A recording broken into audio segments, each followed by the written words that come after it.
Hello everybody, I'm KC, and welcome to another edition of Let's Talk About. Today, let's talk about the latest episode of My Little Pony, Friendship is Magic, the main attraction. Well, this episode's a long time coming. Ever since Lena Hall ended her Tony acceptance speech with Friendship is Magic, we've been hoping for her to appear in an episode. With all the hype this episode had, did it deliver? Yeah, I think so. Like with the Hooffields and the McCults though, this is nothing we haven't seen before. However, also like the last episode, it had some great elements that still made it enjoyable. Since I feel like it's a thing most people are going to have a problem with, let's get him out of the way first.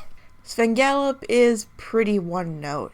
He's that taking advantage manager we've seen before, and as far as personality traits, there's really not much that's memorable about him.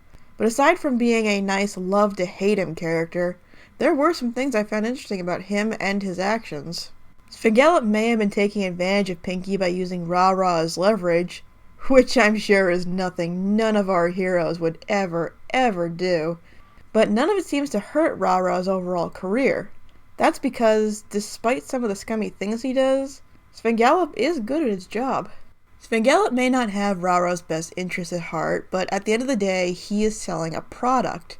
He's trying to sell Rah-Rah to her audiences, and he's good at that. He gives the masses what they want, and he's focused mostly on Rah-Rah's image because that's what sells.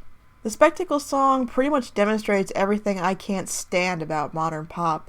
It sounds like every song I've heard on the radio in the past 5 years, and it has that whole style over substance thing I really don't care for. I mean, if this is your thing, that's fine. Feel free to enjoy what you want. I certainly have. But stuff like this kinda gives me a headache. Not just the songs, but the, spectacle. Although the auto-tune magic did get a laugh out of me. But if there's any pony who can bring out Rah-Rah's true self, it's Applejack. If they were going to give Rah-Rah a personal connection in one of the main 6, I think Applejack was a great choice. AJ's greatest moments come from helping other ponies and being the voice of reason. Her down-to-earth nature is a perfect contrast to what Rah-Rah has become. It also helps that she knew Rah-Rah when they were fillies. Those camp flashbacks were absolutely adorable, while showing off just what Rah-Rah is truly capable of as a singer. Applejack saw that long ago, and now sees that wonderful talent is buried in this diva persona Svengalop has forced on her. But Rah-Rah hasn't really become a diva. She still attends this charity concert, and she takes time to visit the school ponies. She's still a good pony, but her persona and the actions of her manager are keeping others from seeing anything but Countess Kalatura. AJ does a great job of talking to Rah-Rah and trying to convince her of what her manager is up to. It's so nice seeing Applejack help Rah-Rah all the way up to her big performance.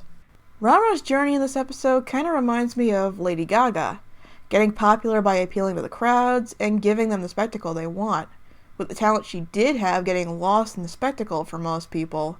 But then, the Oscars happened. Yeah, remember when she did that Sound of Music medley at the Oscars this year? Some people thought she was going to ruin her career by performing that. But many people, including myself, were amazed by it, and gained a much higher respect for her as a performer. I mean, it was such a phenomenal performance, and her career's doing just fine. But back to ponies. Rah-Rah also made a risky move at the end of the episode.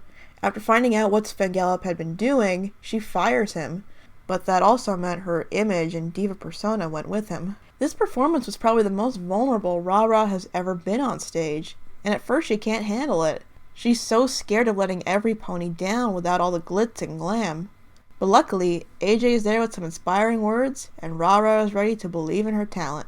We've been waiting for Lena Hall's appearance on the show for quite a while now, and she certainly delivers. Not just in her acting, but the songs.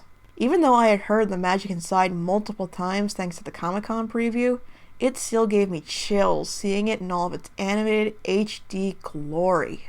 That Equestria anthem she sings is also very lovely, especially the reprise when the CMC join in, but The Magic Inside is arguably the best song in the series thus far.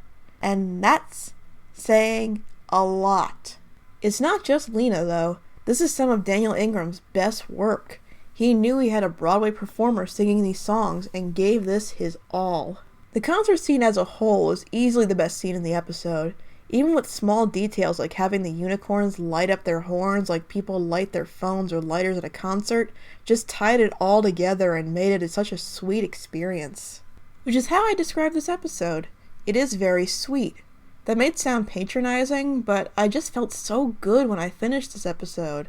I had been looking forward to Lena Hall's appearance for a long time, and it definitely delivered. Rara was a sweet character, and Applejack was a great choice for her story companion. Throw in some hilariously animated, stressed-out Pinky moments for good measure, and the music was some of the best of the series. But this episode is also a bittersweet one. Apparently this may be writer Amy Keating Rogers' last MLP episode. I was sad to hear this, since she's written some of the best episodes of the series, but I think this episode was a wonderful farewell script. Not only do I look forward to what Amy Keating Rogers will do in the future, but next week, we have the much anticipated Season 5 finale. I, for one, am very excited to see how this wonderful season comes to a close. Thanks for watching, and I will see you guys next time.